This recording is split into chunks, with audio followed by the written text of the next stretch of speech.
Okay, I think we start så småt. Hello, everybody.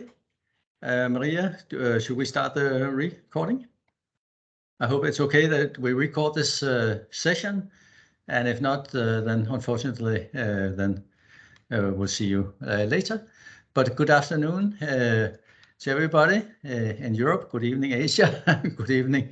Good morning in Alaska. We said good evening last time we saw each other, which was very early in the morning. We are today participants from 7 countries from those continents. My name is Peter Black, and I'm from Ocean Plastic Forum, the organizer of today's events, and it's the 4th consecutive year.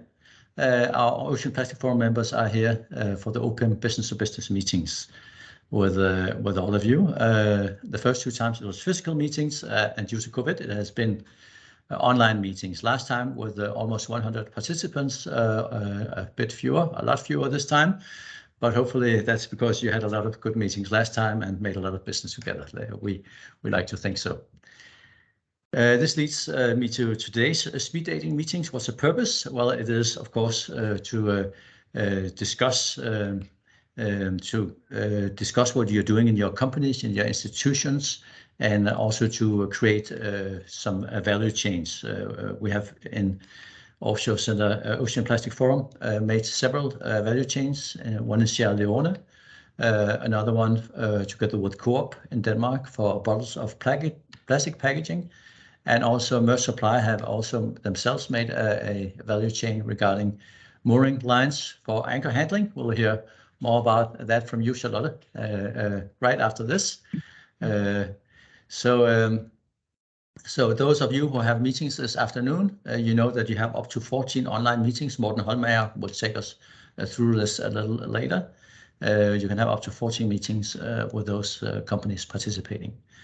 But I would like to just quickly introduce the meetings or the presentations we're doing here the next hour or so. First, Maersk Supply will telling us about how they're reducing the plastic footprint in the oceans of the world.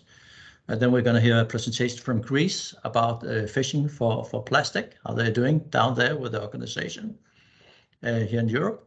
And then we're going to be hearing about how to get funding for healthy oceans, seas, coastal and inland waters from the EU. So first of all, I would like to very much to give the word to our keynote speaker this afternoon. It's Holst Frahm from Maersk Supply, who will tell us more about what Maersk Supply is doing with ocean plastic and green transition. Welcome, Charlotte.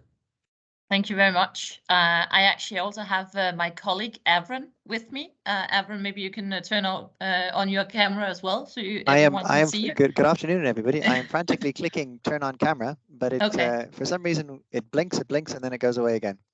Okay, let's see if I can share my presentation now. Yes, it's going well. Okay, are you seeing it like this? That's better. Yeah. So I would like to keep this pretty informal. So you are all welcome to raise your hand if you have questions during the presentation. I don't want them to make this too stiff.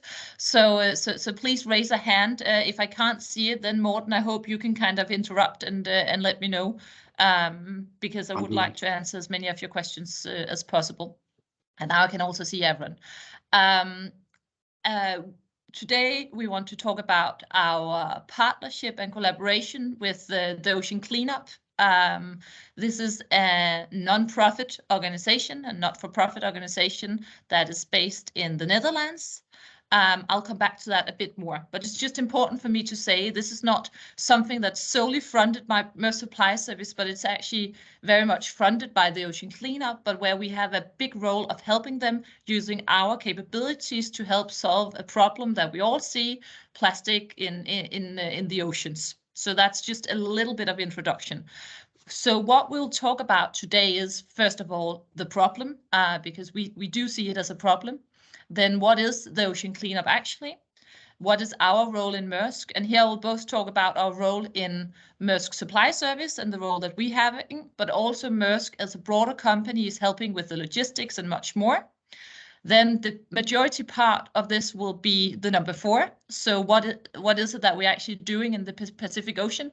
Cleaning, or at least trying to clean and come up with a good model to clean the oceans from plastic, these plastic islands that most of us has heard about.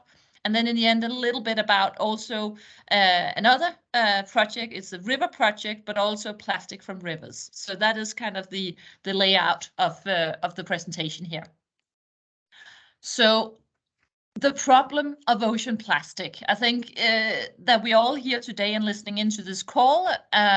It means that we have all very much aware of this issue and that we all see it as a problem. So I think our seafarers, and when I say ours, I just mean Maersk Supply Service, but actually the broader Maersk group, we have sailed the oceans for more than 100 years and has vessels all around the world. And the seafarers see this problem more or less every day when they sail around. So of course, it's also something that is close to Maersk's heart to do something around, because ocean health is a key part, or key element for us in our sustainability strategy. According to research done by the Ocean Cleanup, there's approximately 1 million tons of plastic that enters the ocean every year. So this is not insignificant in any ways. We have all, I think, seen these plastic islands that has been talked about, where plastic is accumulated in smaller places. We will also see some pictures later, but I think the wording about plastic island is probably wrong, because it is not a physical and island that you can actually walk on. It is more congestion of plastic in some areas of the Pacific Ocean. The Pacific Ocean is big, so it's not just something that you can clean up over a week or two. It is a big problem. There's 5 areas in the oceans where this is where plastic accumulates, and this is of course a problem because it's harmful both for the animals, but also for the ecosystems of the oceans. So that's why this is one of the areas that Maersk has focused on. The main point about the Great Pacific Garbage Patch, which is what you have between Hawaii and the west coast of the US, that is one of the biggest and the biggest area where you have plastic in the ocean. And that's one of the 5 that I mentioned before. It covers around 0.5% of the world's ocean, but it's estimated to contain approximately half of all the plastic that is floating in open oceans. So this is not with the plastic that's floating near to shore, but in open oceans, just to make that distinguishment. It is an area that's the size of France, Germany, and Spain combined. So it is very, very large. And you can see the numbers there yourself, but 100 million kilograms of plastics, that's what's estimated to be in this area. So because this was the biggest plastic island, or that was where the Ocean Cleanup started to focus first. They have an ambition to focus on the other areas, but they wanted to start where the problem was the biggest. So if I can now change slide. Yes. So moving on to who is the Ocean Cleanup. The Ocean Cleanup is a Dutch non-profit organization that's founded almost 10 years ago. Now, actually, next year will be the 10 years anniversary by this guy, Boyan Slat, a really, really young guy, a teenager at the point, that saw plastic floating while he was diving next in Greece, and felt that was really a horrible thing, and he wanted to do something about it. So I think he dropped out of college actually to create this non-profit organization, or did it right after, and gained a lot of momentum in the beginning and a lot of sponsors. It's headquartered in Rotterdam, and right now they have 3 main projects. They have the ocean project, which we are very involved in the Maersk Supply Service. They have a river cleanup project, which is focusing on the river and stopping plastic from rivers to float into the ocean. And then they have a lot of research that they're doing about how plastic accumulates and what we can do about it. It is important to recognize that this is not a Maersk company in any way. It is a non-profit organization. And Maersk, so the big Maersk company, has decided to sponsor this and to support them. They're doing that by, for example, funding us in Maersk Supply Service so we can have vessels supporting the ocean cleanup in the Great Pacific garbage patch to help clean up. So that was kind of my initial thoughts and talks and points. With that, I will hand over to Avron, and he will say a little bit about the development in the ocean part of our support of the ocean cleanup. Thank you very much, Charlotte. So as you can see on the slide here, the bottom right-hand side, that was one of the initial concepts. So saying, can you somehow get the floating plastic to congregate in an area and then have this unit in place where you, with a conveyor belt can bring it on board and capture it like that.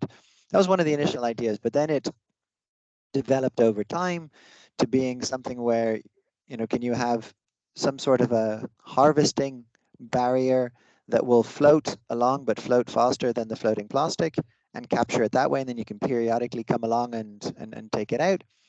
And then with the initial testing with that, progressed onto the idea of what you have in the top left-hand corner there, which is you're actively moving the unit around in the hotspots to make sure that you can catch the plastic in the most efficient way. Now we have on later slides, we have some movies that will show you that in more detail. But this is just a quick slide to show you this progression from the initial thoughts of we need to get the plastic out of there. You know, how can we do it? From the initial thoughts to where things are settling now with this actively towed unit with 2 vessels. But Charlotte, if I could ask you then to go to the next slide, please. Thank you. So, so what role do we actually play? So as Charlotte mentioned, we've got the Maersk Group, who is very much part of this, and then we've got Maersk Supply Service, which is where Charlotte and myself sit. So from the Maersk Supply Service side of things, so what we bring to the table is we're providing the tender and trader. So those are the 2 Maersk vessels that are being utilized and the crew aboard. Then this coordination with the Port of Victoria, which is on the west coast of Canada, which is what we're using as a base port for these operations. And then overall, of course, making sure that we maintain the safe and efficient working environment, both offshore, but then also when we bring into the port as well. Then an important element as well is from the Maersk Group is on the logistics side of things. So having a team embedded with the ocean cleanup, so getting everything that needs to be there on time, import and export clearances. So there's a lot of permits that you have to look into when you're taking this plastic from the sea and bringing it ashore. So it's not quite as simple as just taking it out and shipping it on. You have to make sure that you have all the right elements in place for that. And then, of course, assisting with project cargo and procuring those requirements for them as well. So really helping them to ship everything from A to B, whatever it is that they need to do. And then maybe just one last as part of that, from Maersk Supply Service, we assist with the overall kind of marine project management. So how things are actually run offshore, and then providing some insights from our experience with other marine operations to assist with the engineers and planners in the ocean cleanup. Thanks. And now this next one here, we have a short video to show you that actually describes how the unit actually works. Yes. And we have one of our colleagues, Glenn, who walks you through it. Sorry, technical. And if all going well, you'll hear Glenn explaining it, but if not, I can of course talk over it as well.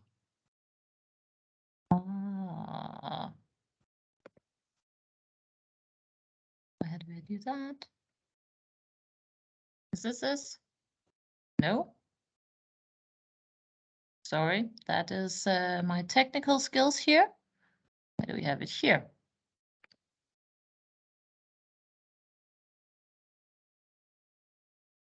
Are you able to share the?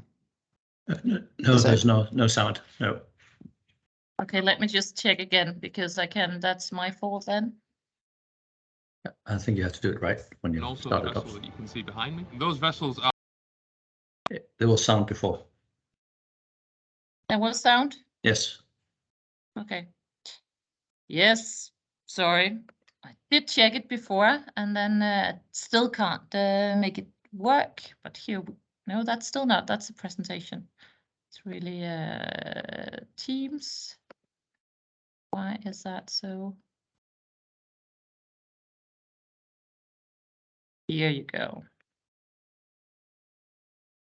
Is it still not showing the sound? Not the sound, but we can see a lot. Yeah, I will get it to work. Sorry. It did work for a short while. Here you go.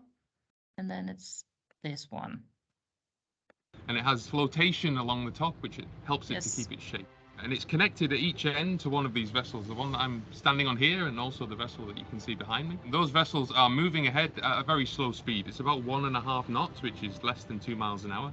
As we move through the plastic and through the water, then you get a natural flow of water caused by that movement, and the plastic is carried along those two barriers, which we call wings, on each side, and it's transported to a central area, and there's a collection area which we call the retention zone in the middle of that U shape. So all of the plastic flows along, it flows into that retention zone, and that enables us, after a certain time, maybe once a week, to bring the two vessels together, hand one wing of Jenny to the other vessel so they're holding both, and the other vessel can go around to the back of the system and pick up the retention zone, which has all the plastic inside. Then we take the plastic from the retention zone, empty it all out onto the deck. We separate it into different materials according to different recycling streams. We package it up and we take it back onto shore, and then we can send it for recycling.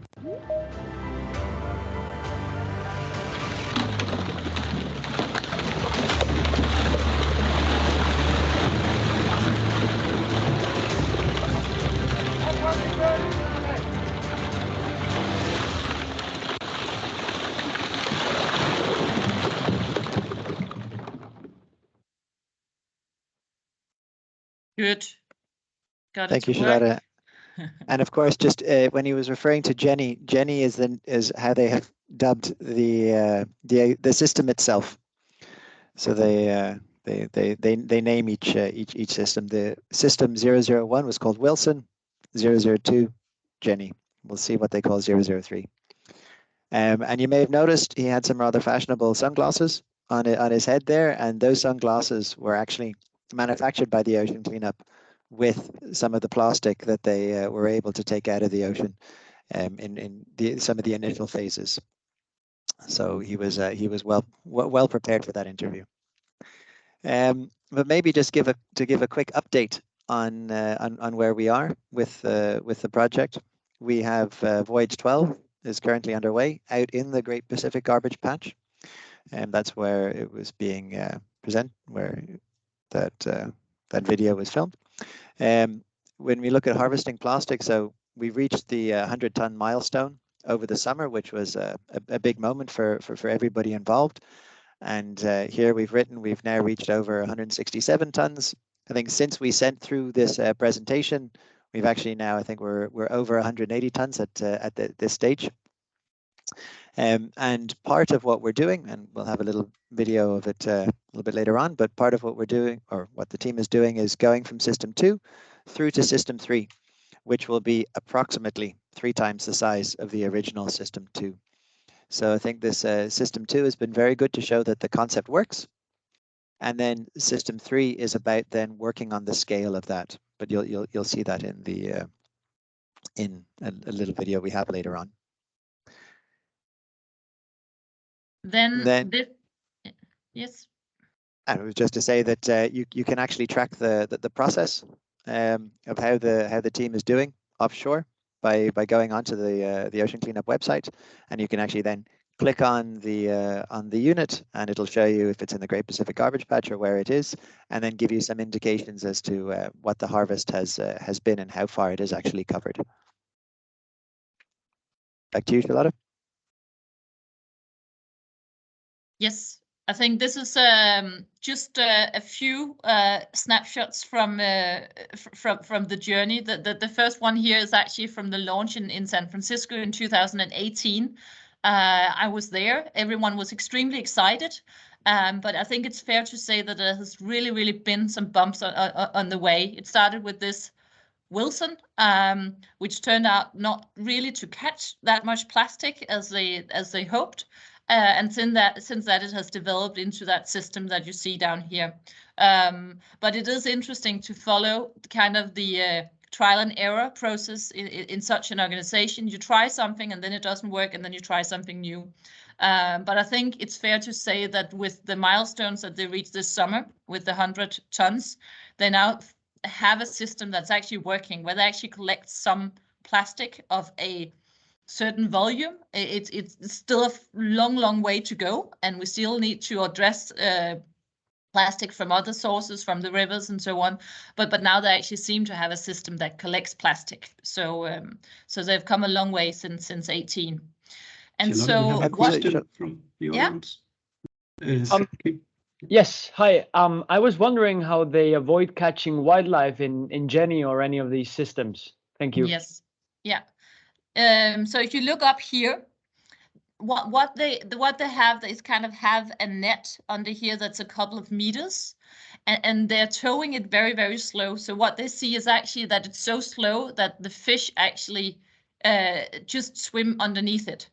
That's the what they have tested, and that's what's happening in most of the cases. Not saying that they're not catching anything at all, but there's actually made measures so you don't catch fish and other sea mammals in it. I don't know if you want to supplement, Aaron. And just to add to that one, thanks, Charlotte. So there are a number of preventive measures that they have in place to dissuade marine wildlife from coming into the mouth of the system, but they also have they keep surveillance on it as well. So if they see any wildlife coming close to it, they're able to react. And of course, as they have then measures that they can take if it looks like a creature is going to get entangled in it, they're able to go out and assist it, and also have release sections and exits that they can use to minimize that as much as is possible. But a good question. Thank you for that question. Yeah. So what do they catch? Just wanted to say, here's a few photos of what they catch. Last year or earlier this year, they actually made a whole research document about what is it and where it's coming from, both different nations, but also from what type of industries. And it is clear that the majority of what you have in the Pacific Ocean is from the fishing industry. So it's both the nets, but it's also these black things where they didn't know what it was in the beginning. It's eel traps. So also from the fishing industry, and they have caught so many of those in the last couple of years. But also kind of plastic toys. Here's a mannequin. Here's a golf ball. There's different kind of more weird examples of what they actually catch. And a toilet. I assume it's made of plastic. That's why it has been floating out in the Pacific garbage patch. But they catch really many different and very weird things. But around 75 to 80% or something like that is from the fishing industry. Move. Then just a very short thing about the river system, because one of the criticisms that the ocean cleanup and the Maersk getting once in a while is that, but this won't help anything, that you're trying to clean up the oceans if we just keep polluting the ocean by letting a lot of plastic actually float into the oceans. So what the ocean cleanup has started a couple of years ago is also focusing on rivers. They've made some studies saying how many rivers, how many of the big rivers is actually the reason for all of this plastic. So they've started a few places with having these what they call interceptors. So it is barriers that catch the plastic before the plastic can float to sea. And so far they have 7 systems, and this is where they would like to scale up. So actually catching the plastic before it goes to sea. So last question, what is next? And I think we're almost out of time, but I think this is also kind of the last thing that we wanted to mention, and that is you, Avron. Yeah, so if you play, and we don't need sound for it, so I'll just talk over it. Yes. So, no, that was not it. Sorry. Just start talking about 03. Well, then when we look at 03, as we said, it's going to be a significantly larger. We have the proof of concept from 002, and now with 03, we're looking to really. Oh, here we go. We're looking to significantly increase then the efficiency, shall we say, because you'll still be using 2 vessels to tow it, but you'll have a much greater capacity, both in the wing size, but also in the retention zone. This is one of the other videos, sorry, playing in the background. But I think if we, yes. There we go. So now you see a much larger retention zone that we have at the back there, that will have a much greater capacity. And then you're looking at 1.6 kilometers of an effective wingspan between the 2 vessels. So clearly you'll be able to go for quite a wide area. As Charlotte mentioned, some people think of the plastic is in these really compact floating islands, when in reality you could look at it, maybe you can't actually see any, because a lot of this is buoyancy neutral. So when there's a lot of disturbance in the sea, it could be a couple of meters under, all of the plastic could be effectively a couple of meters under the surface, just bobbing along there. So you now have a net at the bottom, which will be about 4 meters deep to catch that, to limit the underflow of the plastic. What we're seeing now on the screen is they're using a lot of drone technology, which is really working very well. So in order to make it more targeted, so you're not just aimlessly going around where you think there might be some plastic, they're really using drone technology very well to go out and actually detect where there are hotspots. So you can actively, in real time, direct the vessels to go after where the plastic is in the highest concentrations, so that you're getting the greatest bang for your buck, as it were. And of course, then with this, with the larger retention zone during extraction, we expect to get much greater volumes each time. And all of these elements are being tested and built up on top of System 2. So taking the new technologies, the new elements, building them into System 2, so that ultimately you will have the full System 3, built up. And then the idea is that you'll have vessels circulating back to shore with the harvested plastic and coming out, so you can continuously keep the system harvesting. So you're not going back to shore with it, but you've got maybe three vessels, one of them bringing the harvest back to shore. That's kind of ultimately what we would be looking at. Cool. I also think our time is more or less up now, so I don't want to take too much of the day here, because I know that you're all busy. But I think and I think this was what we had prepared today. If there's any of you that has questions, feel free both to raise them now, but also to reach out to us. But you can say we are in the beginning of the ocean plastic supply chain, helping actually catching it. I know many of you are also kind of working on what can we do with it afterwards and so on. But you're welcome to reach out to us. But now you have a little bit of an idea of what our role is in all of this. This is really, really amazing. Thank you very much, Charlotte. I was wondering, do you think that you can make ads? I know this is not the situation at the moment, but later, could there be some kind of business case in this, that you're actually able to make products out of all this stuff and make this end consumer sort of pay some extra, and because it's of course very expensive? But the ocean cleanup did that with the first catch. So what they actually caught from the Wilson, they turned that into sunglasses. And now I didn't bring my own, but I actually bought them. They were very expensive sunglasses, I have to say. But I like the storytelling that I have in them.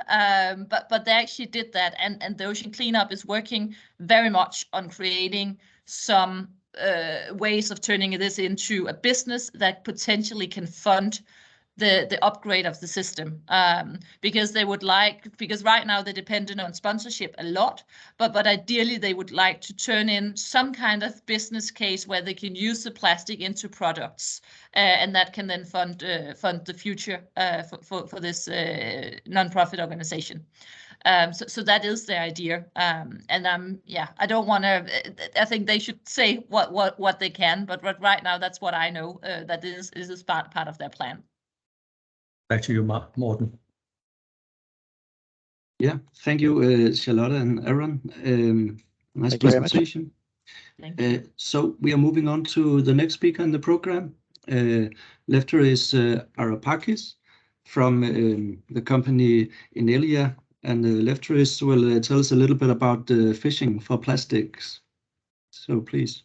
And we agreed that questions, you would like to have the questions at the end of the presentation. So please just save your questions, and we'll take them at the end.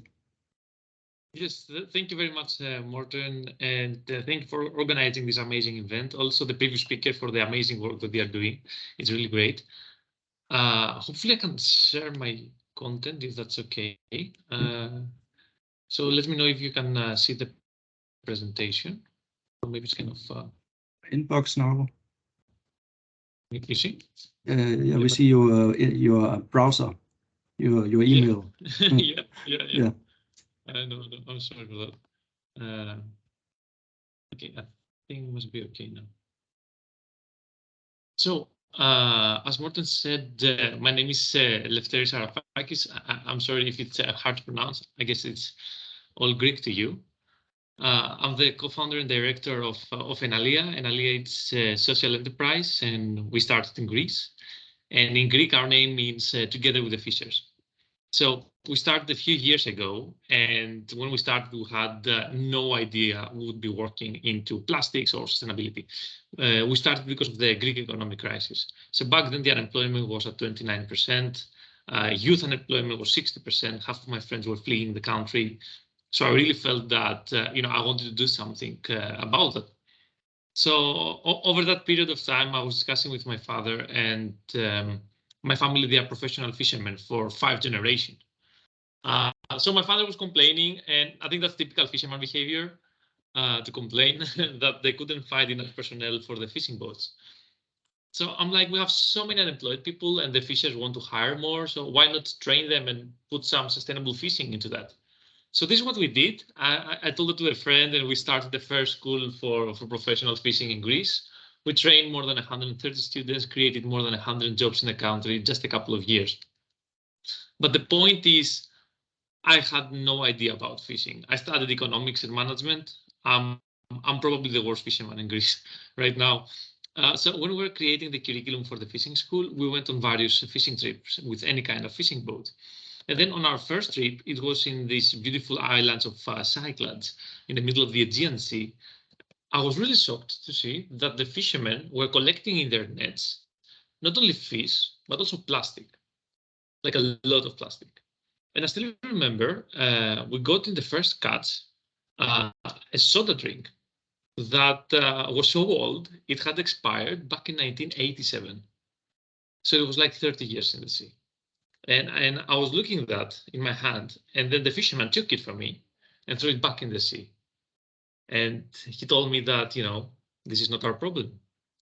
But over the next few days, we were fishing from the sea, so many plastic bottles, plastic bags, fishing nets, even a whole refrigerator. And they were just throwing everything back. So we started studying, and we saw that all the papers indicate that by 2050 there will be more plastic than fish in the sea. And we saw that with our eyes. So we realized that there's no use getting there more fishers if we don't do something about that. So we decided to act. We started by training our local fishermen here in Piraeus to bring back the plastic they were getting in their nets. so to fish for plastic. In the beginning, it was just my father, some of his friends, like very small pilot. But the pilot was successful because they started bringing back vast amounts of plastic we couldn't collect from a beach cleaner and stuff. And then we saw that a lot of this plastic is not coming only from Greece. We got plastic bottles from Egypt, beer cans from Turkey, even a TV from Spain in a span of a few weeks. So we realized that plastic pollution, in our case, is not like a national challenge, but rather a Mediterranean challenge. So we created a new project called the Mediterranean Cleanup to give also respect to the ocean cleanup. They are our role models in that. So we started training fishing communities in Greece to fish for plastic. And now, over the last 3 years, we have expanded all over Greece, Italy, and now Cyprus. We are working at 40 ports with more than 300 fishing boats. That's around 1,500 fishers who are fishing for plastic daily. To speak with numbers, currently we collect around 5,000 kilos of plastic from the Mediterranean Sea every week. So as we speak, the fishing communities of Greece, Italy, and Cyprus are fishing for plastic. And to give you an understanding how much is 5,000 kilos, this is approximately 5,000 kilos. This is plastic we actually fish from the sea. So this is how much the fishing communities are collecting now weekly. And plastic that varies from everything. We get also some motorbikes like this one that was 2 miles from the closest islands. A lot of plastic bags, anything you can imagine, you can just find it inside the Mediterranean Sea. And of course, the fishing gears. Here's a short video from CNN. I will not play it all, don't worry. I just want to show you how much plastic an average fishing boat is collecting per day. So this is, and this is how much plastic they accidentally catch in their nets.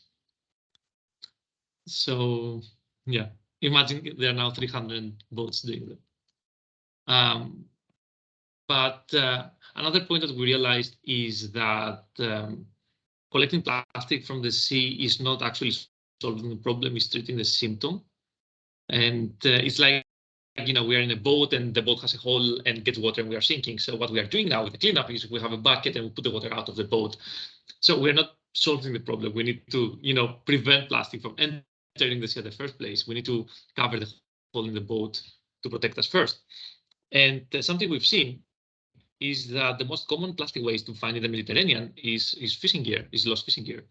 Not only is the most common, but it also takes 6 centuries to break down to microplastics. And for all of this period of time, these fishing nets are fishing nets, so they are fishing. So they are trapping fish, turtles, seals, and we collect them weekly, and many times we find skeletons in these nets from these animals. So that's why they are called ghost nets. Imagine a net like kilometers wide, full of skeletons just floating around the ocean. So in order to prevent that phenomenon from happening, we are working now with the fishing communities to collect their used fishing equipment and prevent it from entering the sea at the first place. So hopefully by that way, we could reduce the plastic pollution in the Mediterranean by 15 to 20%. And then we had another challenge. So we were collecting all this plastic, like big amounts, and then we're like, okay, what are we going to do with that? So gradually, we developed partnerships with certified recycling companies in all of these countries.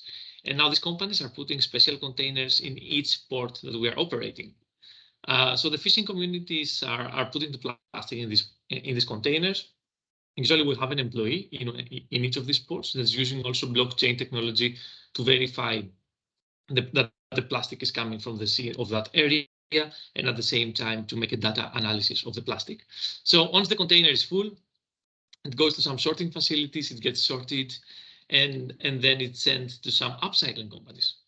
So specifically what we are doing is we send the plastic bottles to Equalf in Madrid, and then they upcycle it into jackets and t-shirts and shoes. We send the nylon fishing nets to Healthy Seas that facilitates the upcycling of that material into new products, such as socks. And the rest of the mixed plastic, we send them to a recycling company in Athens that is turning it into pellets, Currently, more than 50% of the mixed plastic that we are collecting from the Mediterranean is turned into pellets, HDP, LDP, PP. So these pellets are used then mainly in injection molding, and they are making new products, such as these bends that our partners from Gravity Wave in Spain, they are making, and it's now part of the Calpe city. But they're not making only benches. They make also furniture. They make also skateboards. Anything you can imagine can be made out of that material, apart from packaging. At the same time, we are working with European governments, and we provide them with data on what we find in the Mediterranean Sea to help them create better policy making to prevent further plastic pollution in the future. And we are participating in various international conferences like the COP to spread the word about possible solutions about plastic pollution. Up to today, over the last 3 years, we have collected more than 500,000 kilos of plastic from the Mediterranean Sea. And for our work, we got the Young Champions of the Earth Award, which is the highest environmental honor that the United Nations give to people under 30 years old. So with the United Nations support and guidance, we started thinking a little bit outside of the box, a little outside of the Mediterranean. And we decided to replicate our model in Kenya. Because in Nairobi, there's the United Nations Environment Program headquarters, so they could network us with local partners. Kenya has a strong recycling infrastructure for plastic, a big coastline, and of course, a lot of fishers. So for us, it was the perfect area to test our idea. So we named the new project Bahari Safi, which in Swahili means clean seas. And then we started by training local fishers and asking them if they would be willing to pause their fishing activities and instead use their canoes and kayaks to actually fish for plastic. And they were willing. So they started collecting a lot of plastic over the span of a few weeks, a lot of ghost gear also. So mainly they were taking the canoes and were going to remote parts of the coastline or reefs and collecting the plastic from that spot. Then they were bringing the plastic to local recycling factories and they were getting funding for that. And we tried, and now they're getting more funding if they go and fish for plastic in Kenya compared to going for fish. So we tried it and we created a sustainable business model. And now we are scaling up the model there. We are creating now building materials from that plastic. We try to give back to the local communities, local infrastructure, streets and buildings. And we are partnering now with some companies from the US. And I actually just returned from Kenya the last few days. We are now creating maybe the biggest ocean plastic cleanup in East Africa. So currently in Kenya, we're collecting more than 40 tons of plastic every month from the Indian Ocean. So our work has been covered in many international media, The Guardian. Recently, we had the Washington Post covering our story. And what I'm trying to say is that our vision is to create win-win partnerships between human societies and the marine ecosystem. I believe that we need to change our business models and create solutions that can help our quality of living and at the same time protect the oceans and the sea. So I'm hoping I was not very tiring, very exhausting. And just to close it up with a remark, I believe we can find solutions about plastic-free oceans. I believe we can create new business models, either is that with the pellets or the products or anything. But the point is, the oceans need us. I'm afraid, and I'm afraid we need to start acting now, and we need to start acting big. We have a decade to change the situation, but I'm positive that with all these initiatives that are happening around the world and the new UNEA agreement that's going to legally bind governments and companies to act against plastic pollution, I'm hopeful that maybe in 10 years we'll not have to do that anymore. So thank you very much. And if you have any questions, I will be glad to answer them. Thank you very much. Lefteris is really inspiring. So are there any questions from the audience? I have one question. Yeah, Peter. I didn't prepare it, but just to say that there were some stories, at least when I was younger, probably not any more, but there were some stories way back that there were some huge garbage dumps in the middle of the Mediterranean maybe I don't know how they were sort of like one big garbage trash can or something.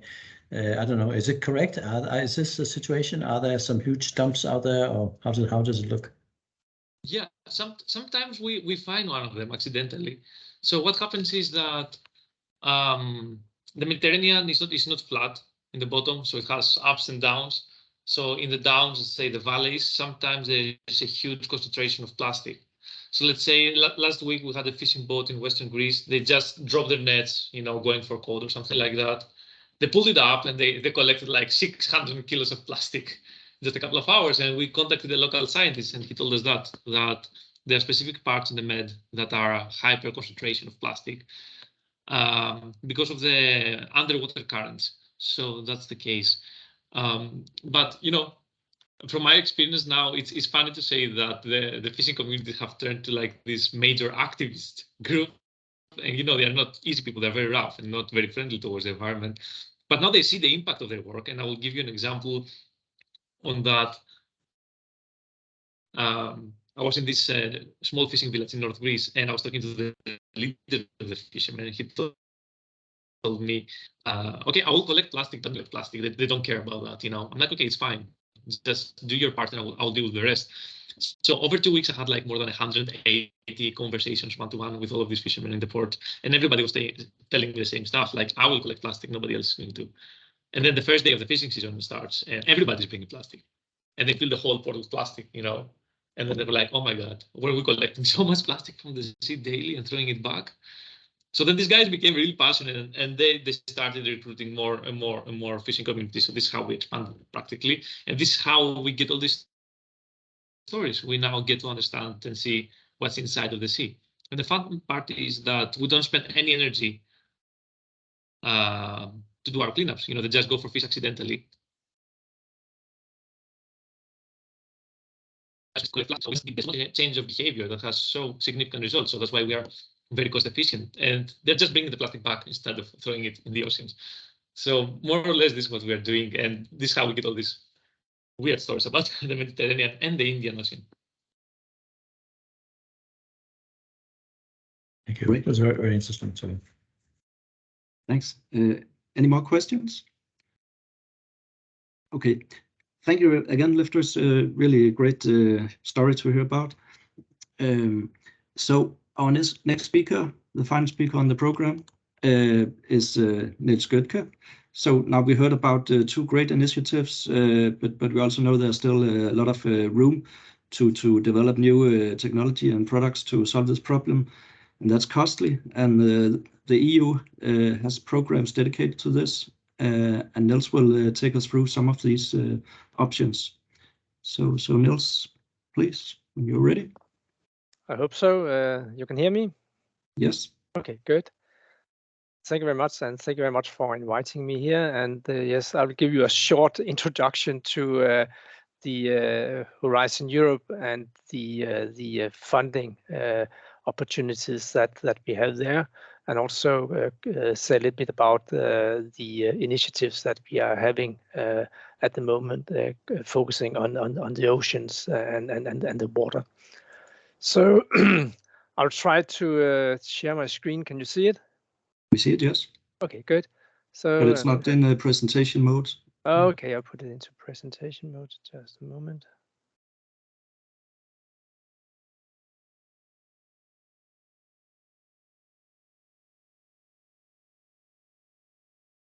We just see, yeah. It's better now. Yeah, okay, good. Yes, my name is Niels Gøtke. I'm from the Danish Agency for Science and Higher Education, and I'm dealing with the program, especially for food bioeconomy, natural resources, and the environment. But I'm also involved in many of our national initiatives. And what I will do today is I will give you a short overview about the latest news concerning Horizon Europe.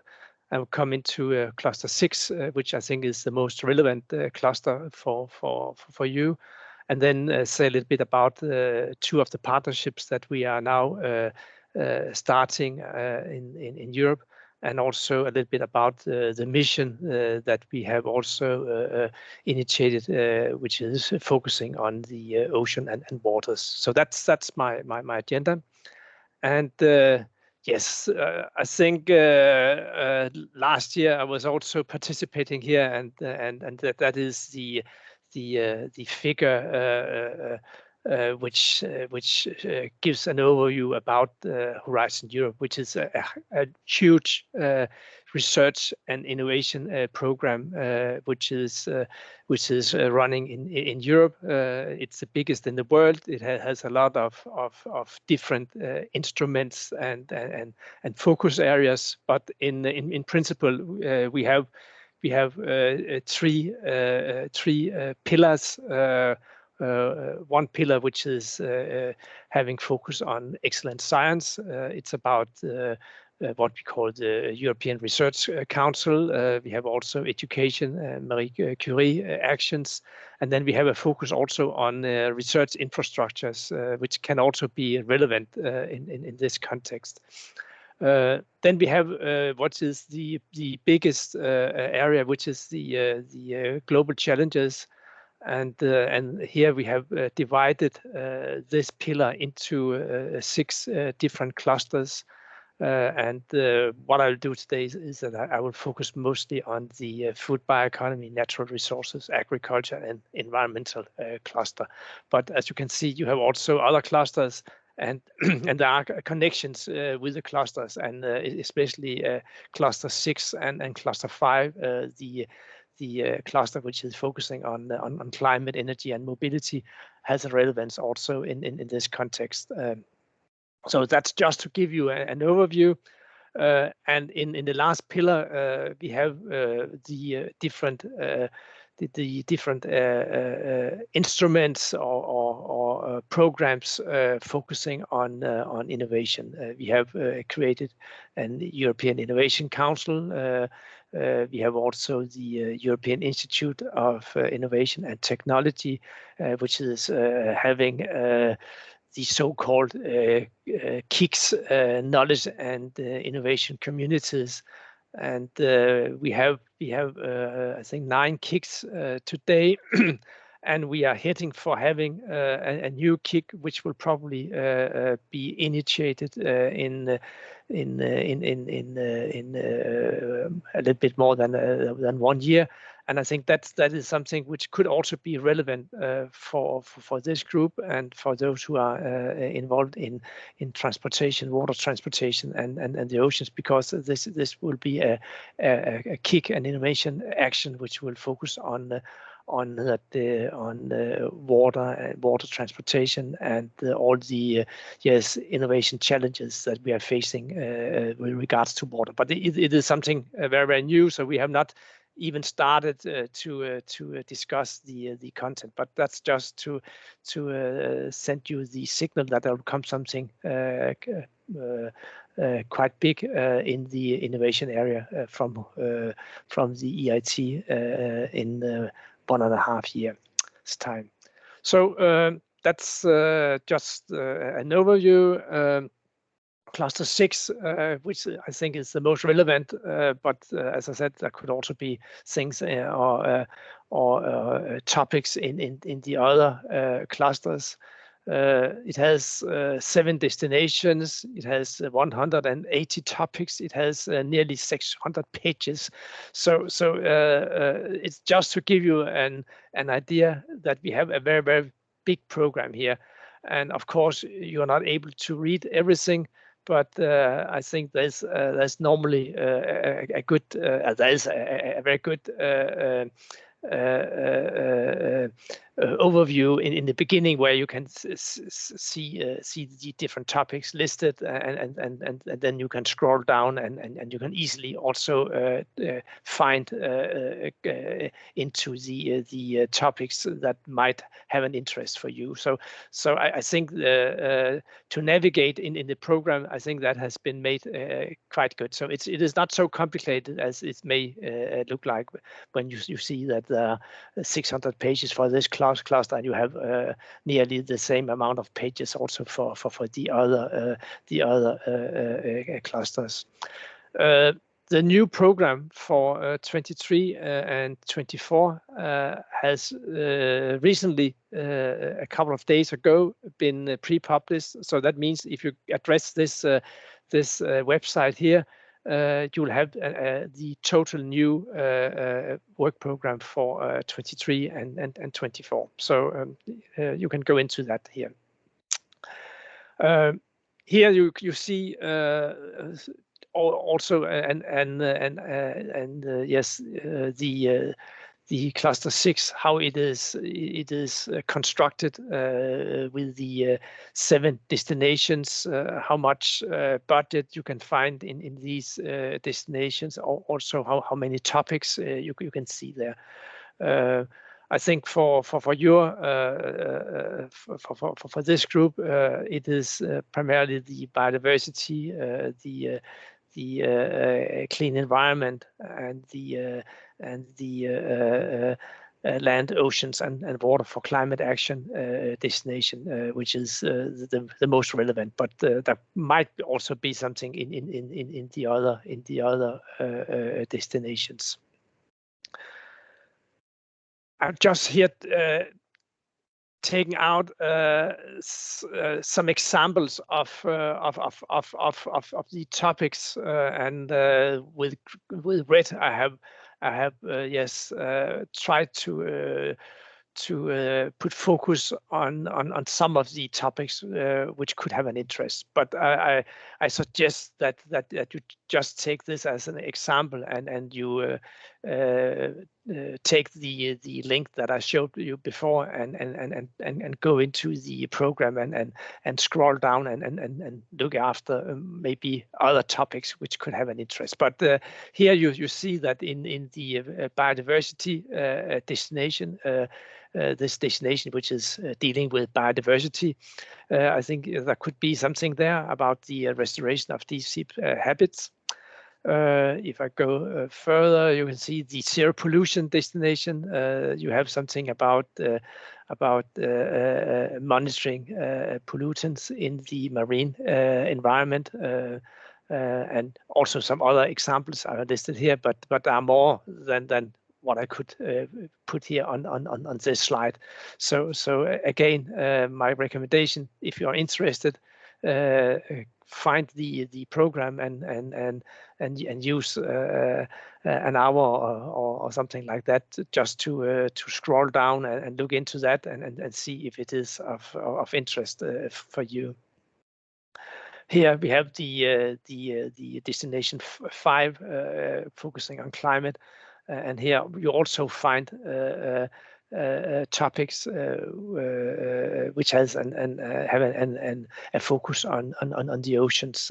This one is about ocean models, but there could maybe also be other interesting topics for you.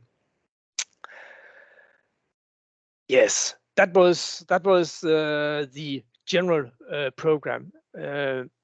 Inside the Horizon Europe program, we are also running what we call Horizon Europe partnerships, and the idea is that during the period of Horizon Europe, 49, maybe 50 new partnerships will be launched in Europe.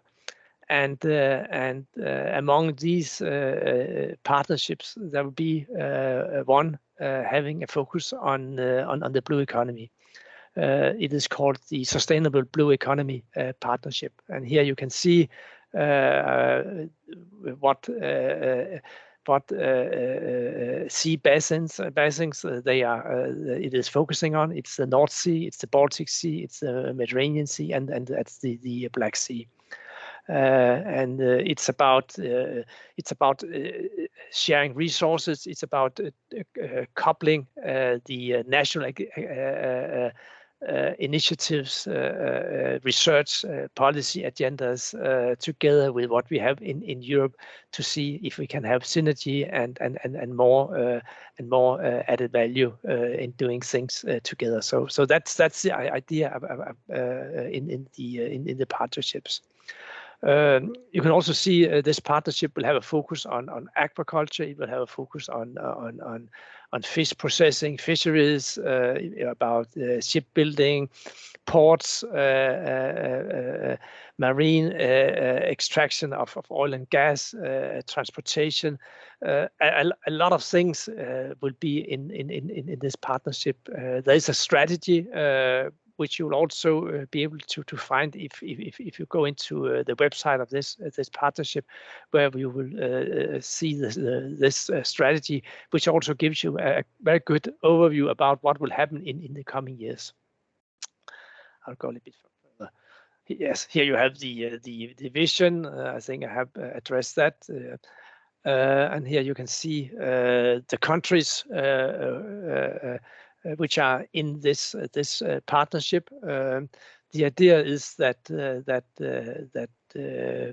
the European Commission will fund 30% of the activities, especially focusing on research and innovation calls, and the rest, 70%, will be funded by member states. So as I said before, it's about joining forces in a partnership and trying to get yes, a more strategic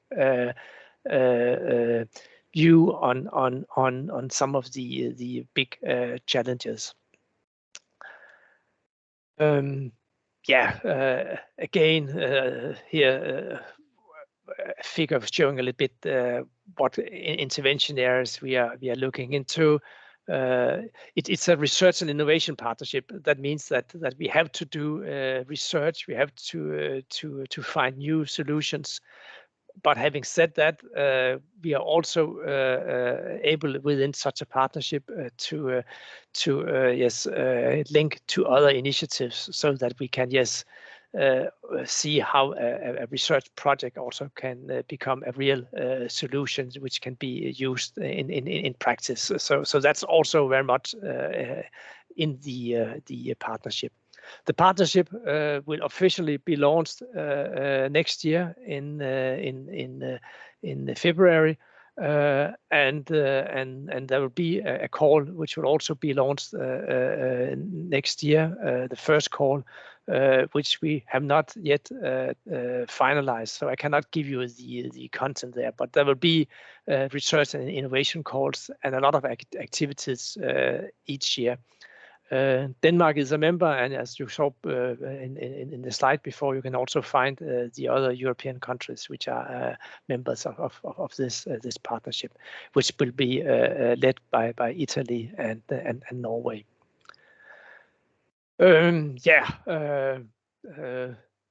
Intervention areas. Again, I think I've focused that before, and I have a lot of slides, so I'll go through this. And as I said, yes, the official launch will be in February, but we will also already have a pre-announcement of the first call by the end of January. So that's just to tell you that we will start now a new, quite big, ambitious, strategic partnership initiative with a focus on the blue economy next year. Yes, we have, as I said before, in all planned 49 new partnerships in Europe in Horizon Europe. This one, the Water for All, is also focusing on water, but it's maybe a little bit more about the water security, drinking water, clean water, but there's definitely a link also to what will be done in the blue economy partnership. So therefore we will yes, work together in the two partnerships and make sure that there will be, yes, no overlaps, synergies in the way that they are, yes, performing their partnership. Beside of the partnerships, we also have missions, and I think I also said a little bit about that last year. Missions are new in Europe. You have been working with a mission approach in other countries for some years, especially in the US, and also here the idea is to address global challenges in a more efficient way. The idea is that no single project can solve a big challenge. So therefore, if you can try to link projects, different funding schemes, different initiatives in a smart way, then you will have a big portfolio which should be able to come up with results. So that's the idea behind the missions. And we have these 5 mission areas, where the one I will say a little bit about today is the healthy ocean, seas, coastal and inland waters. So that's the mission I'm going to address. These are the targets that have been set down. They are not new. These targets are coming from strategies, policy initiatives that we have made in Europe in the recent years, and that we are trying to solve. But the idea is that with the help of this mission approach, that Europe will be much better in achieving these goals. So that's really the reason behind. And as you can see in the pillar in the middle, there's quite a big focus on pollution, to reduce plastic litter, to reduce microplastics in the environment. And to also to reduce the use and losses of nutrients and chemical pesticides. So these are what we find here are the objectives. They are not made by the mission, but they have been put into the mission. And the idea is that with the help of this new mission approach, we should be much better in achieving these goals in the coming years. The first phase, which we are in now, is about starting things up, and then we will in the phase which will come from 25 to 2030. We will try really to scale up initiatives and to get the solutions. The mission have 4 focus areas. You have the focus on the Danube river basin. You have a focus on the Atlantic and Arctic basin, and you have also a focus on the Mediterranean Sea, the North Sea, and the Baltic Sea. So these are the focus areas, sea basin areas, which are in focus of this mission, and to solve to get a success out of this mission, there's really a need that everybody are working together. So that means not only the Commission, but also member states, regions, local communities, our stakeholders are also very important elements in getting this mission to become a success. And it's not an easy task. We are still starting a little bit slowly in Denmark, and the idea is that we might next year come up making a Danish ocean mission hub. And if you are interested to join, then please send me an email or call me.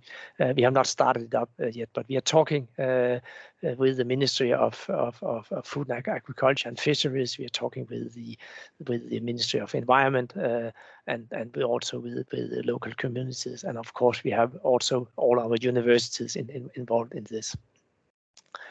As I said, no new policies, but how to implement the very ambitious policy initiatives that we have in Europe. That's really the idea with this mission, and with the help of research and innovation to find new solutions, because we cannot solve all these challenges without having new solutions, and that's the reason we have so much focus on research and innovation in the initial phase.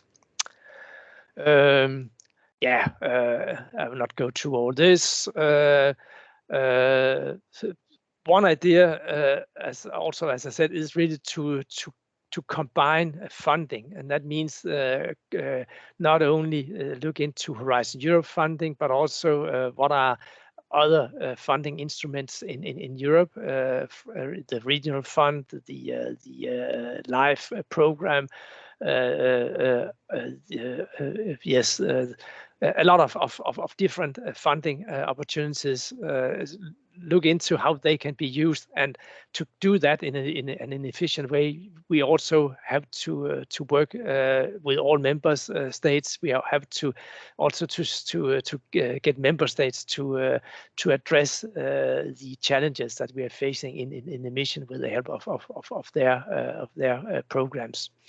We also look into regional funds and instruments, private funds, and also philanthropy. Foundations are very welcome also to step in here and also help us in achieving these goals. So therefore, what we saw before, both from Maersk and also from what's going on in Greece, I think are good examples of initiatives which could easily also be coupled to this mission. Before going further, I would say you should maybe also address this charter that I have just put on this slide below. There's a charter made by the Commission. It's not a binding charter. It's a charter where the Commission would like member states to pledge for working for this mission. It's a charter where the Commission would like regions to pledge for what's in this mission, but also a charter where the Commission would pledge for having other stakeholders, organizations, foundations also to pledge for what's the idea behind this mission. So I would recommend that you go in and look into that, and if you find it interesting, I'm sure that both we in my ministry, but also especially in the Commission, those who are having the responsibility for this mission, would very much would be very happy to see that there is a support to the mission.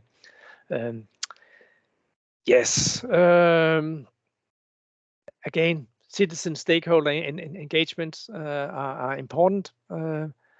And if I look into what we have done so far, we have a new program which will soon be finalized about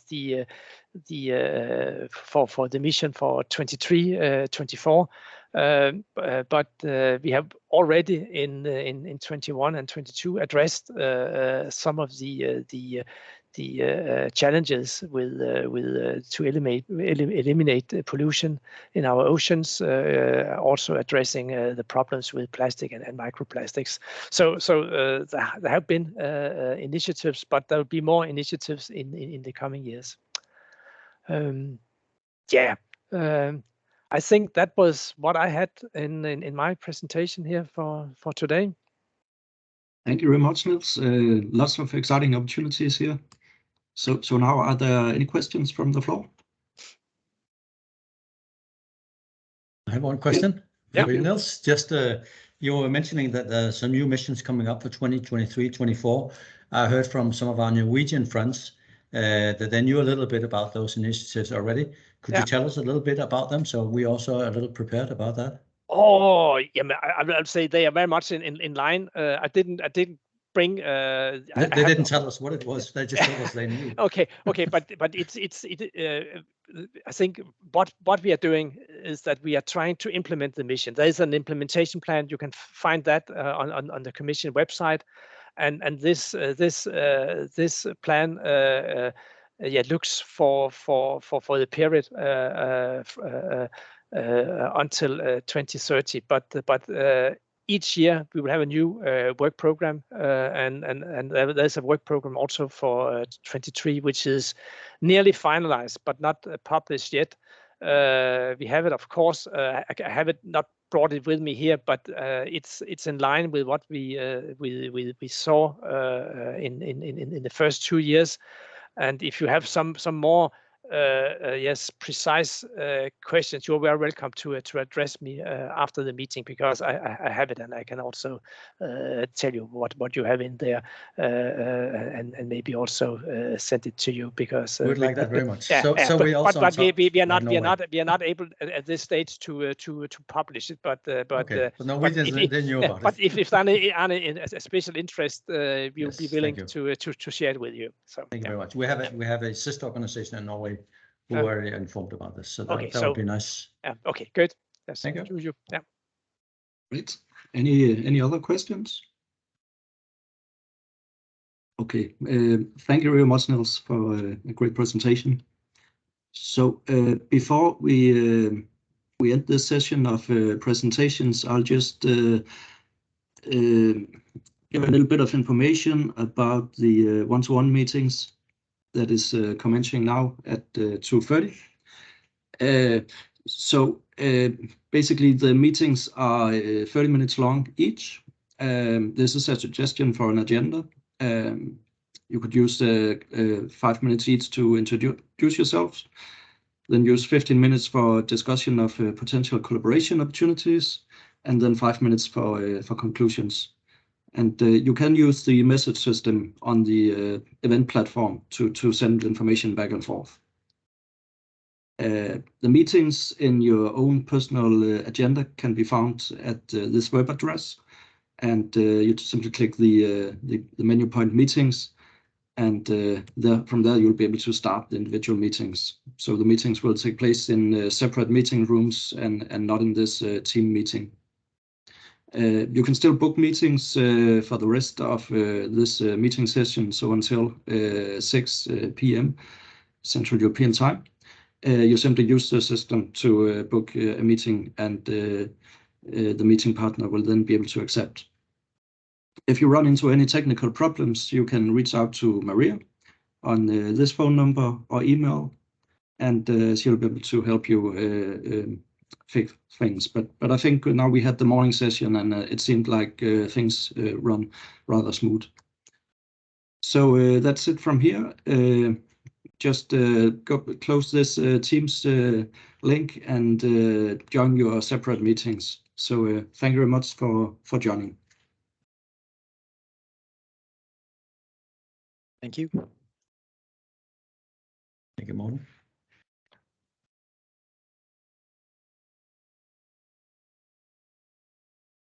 Maria, er du stadig på? Vi kan vel godt stoppe optagelsen? Ja, jeg er lige hoppet ind. Jeg stopper optagelsen nu. Tak.